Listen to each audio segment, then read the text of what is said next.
किसी गांव में दो भाई रहते थे। बड़ा भाई अमीर था, उसके पास किसी बात की कमी नहीं थी। छोटा भाई गरीब था, मेहनत मजदूरी करके पेट पालता था। एक दिन दोनों भाइयों में बहस होने लगी। बड़े भाई ने कहा, भले का भला नहीं होता, आज की दुनिया में भले को भीख भी नहीं मिलती, इसलिए दूसरे का चाहे बुरा ही क्यों न हो, अपने भले की बात पहले सोचनी चाहिए। छोटे ने कहा, नहीं भैया, कष्ट औरों को हो, ऐसे में अपना भला कैसे हो सकता है। बड़े ने कहा, चल हम गांव में लोगों से पूछ लेते हैं, तेरी बात सही निकली तो मेरे पास जितना धन है वह सारा तेरा, और मेरी बात सही निकली तो जो तेरे पास है वह सब कुछ मेरा। छोटे ने कहा, ठीक है चलो, और दोनों गांव में निकल गए। गांव में पहुंचकर एक से पूछा, दो से पूछा, तीन से पूछा। सभी लोग यही कहने लगे कि आजकल भलाई का जमाना ही नहीं रहा, भलाई करने वाला तो भूखा मरता है, भले आदमी का कहीं गुजारा नहीं होता, और जो बुरी राह पर चलता है वह खूब फलता फूलता है, धन धान्य से सुखी रहता है। अब छोटे भाई के पास जो खेत का छोटा टुकड़ा था वह भी शर्त में हार गया। अब वह दाने दाने को मोहताज हो गया। बीवी बच्चे भूखे मरने लगे, खाने को कोई उधार भी नहीं देता था। वह अपने बड़े भाई के पास गया चावल उधार लेने के लिए। सोचा बड़ा भाई है, वह दे देगा। उसने बड़े भाई से कहा, भैया 10 किलो चावल दे दो, घर में अन्न का दाना तक नहीं है, बच्चे भूखे मर रहे हैं। बड़े भाई ने तुरंत कहा, पैसे दे दो और जितना चाहे चावल ले जाओ। छोटे ने कहा, पैसे तो नहीं है। इस पर बड़े भाई ने कहा, तो फिर अपनी एक आंख दे दो। छोटे ने सोचा मजाक कर रहा है, चावल के बदले आंख तो नहीं लेगा, पर बड़े ने चावल के बदले एक आंख निकलवा ली और 10 किलो चावल दे दिए। ये देखकर उसके बीवी बच्चे रोने लगे, तुमने ये क्या कर दिया। थोड़े दिन तो आराम से निकले, फिर अनाज खत्म हो गया। छोटा भाई हार कर फिर बड़े भाई के पास गया। उससे अपने भूख से बिलखते हुए बच्चे नहीं देखे जा रहे थे। बड़े ने फिर कहा, दूसरी आंख दे दो, चावल ले जाओ। छोटे ने दूसरी आंख भी निकलवा दी और चावल ले आया। घर पर बीवी बच्चे देखकर रोने लगे, तुमने ये क्या कर दिया, अब क्या होगा। छोटे भाई ने कहा, अब मैं अंधा हो गया हूँ, लोग मुझे भीख दे देंगे तो मुझे सड़क के किनारे बैठा आना। दूसरे दिन से रोज उसकी पत्नी उसे रास्ते पर बैठा आती थी, जिससे उसका रोज का काम चलने लगा। एक दिन उसे बैठे बैठे बहुत देर हो गई। उसकी पत्नी उसे लेने के लिए नहीं आई। उसने बहुत समय तक उसकी राह देखी। फिर जब बहुत रात हो गई तो वह अपने घर की तरफ चल दिया, पर ना दिखने के कारण वह रास्ता भटक गया। आखिर उसने सोचा, अब तो यहीं बैठकर ही रात गुजार लेता हूँ, और आगे चला तो रास्ता भूल जाऊंगा। वह एक पेड़ के नीचे बैठ गया। कुछ समय पश्चात पेड़ से आवाज आने लगी और तभी एक तूफान सा आया। दरअसल ये भूत थे। चारों में से एक उनका सरदार था। भूत बहुत खुराफाती थे।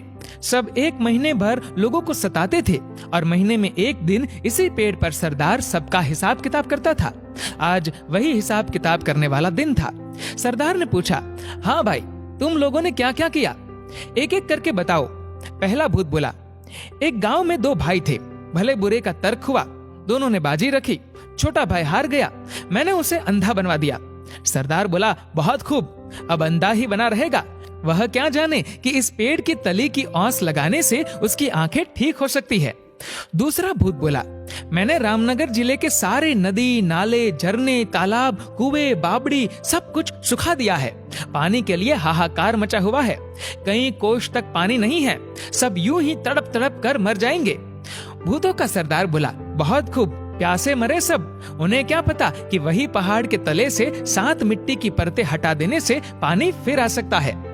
तीसरा भूत बोला, सरदार, राजा की बेटी की शादी होने वाली थी, नगर में खुशियां मनाई जा रही थी, पर मैंने राजकुमारी को गूंगी बना दिया, जिससे उसकी शादी नहीं हो पाई, महल में मातम छा गया है। सरदार ने कहा, वाह, बहुत खूब, वह गूंगी ही रहेगी, किसी को क्या मालूम, इस पेड़ की जूमती जटा को पीस कर पिला देने से वह बोलने लगेगी। खैर चलो, 1 महीने बाद इसी दिन फिर यहीं मिलेंगे। एक तूफान सा उठा और चारों भूत चले गए। तब तक सवेरा हो गया था। अंधे भाई ने सबसे पहले वहां की ओस की बूंदें अपनी आंखों पर लगाई। उसकी आंखें लौट आई, वह खुशी से झूम उठा। उसने जल्दी से पेड़ की जटा ली और घर लौटा। उसकी आंखें वापस आ जाने से सब बहुत खुश हो गए। उसने सारा किस्सा अपनी पत्नी को सुनाया और घर से निकल गया और सीधे रामनगर पहुंचा। वहां की हालत देखी तो रोने लायक थी। सूख कर धरती फट रही थी, कहीं एक बूंद पानी नहीं था। हाहाकार मचा हुआ था। उसने पहाड़ के नीचे से मिट्टी की 7 परतें निकाली ही थी कि फिर कुएं, तालाब और झीलों में पानी ही पानी हो गया। वहां के राजा ने उसे अपार धन दिया।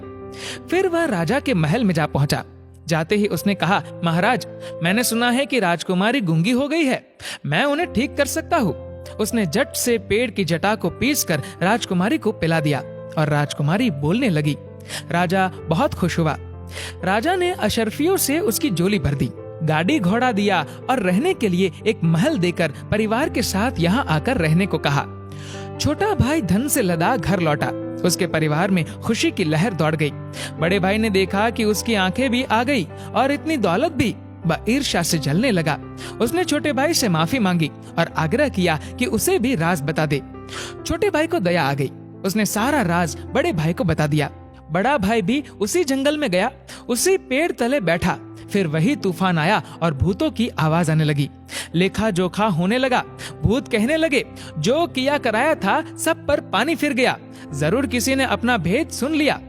भूत जब पेड़ से उतरे तो बड़े भाई को बैठा पाया। बस फिर क्या था, झट से उसका गला घोट दिया और बड़ा भाई वहीं पर मर गया। मित्रों, कहानी थोड़ी काल्पनिक है, लेकिन इससे हमें शिक्षा मिलती है कि भला करने वाले के साथ बुरा नहीं होता। वह बुरा करने वाले के कर्मों का परिणाम देर सवेर उसके सामने आता जरूर है। मनुष्य को हमेशा संतुष्ट रहना चाहिए। जो ज्यादा लालच करता है उसका हाल बड़े भाई के समान होता है। दोस्तों, इस वीडियो को लेकर आपकी क्या राय है नीचे कमेंट करके जरूर बताएगा। और अगर आपको ये वीडियो अच्छा लगा हो तो इस वीडियो को लाइक करेगा, शेयर करेगा ज्यादा से ज्यादा लोगों तक। और ऐसे ही और भी इंस्पिरेशनल वीडियोस के लिए सब्सक्राइब करें हमारे यूट्यूब चैनल को और फेसबुक पर फॉलो करें हमारे पेज को। धन्यवाद।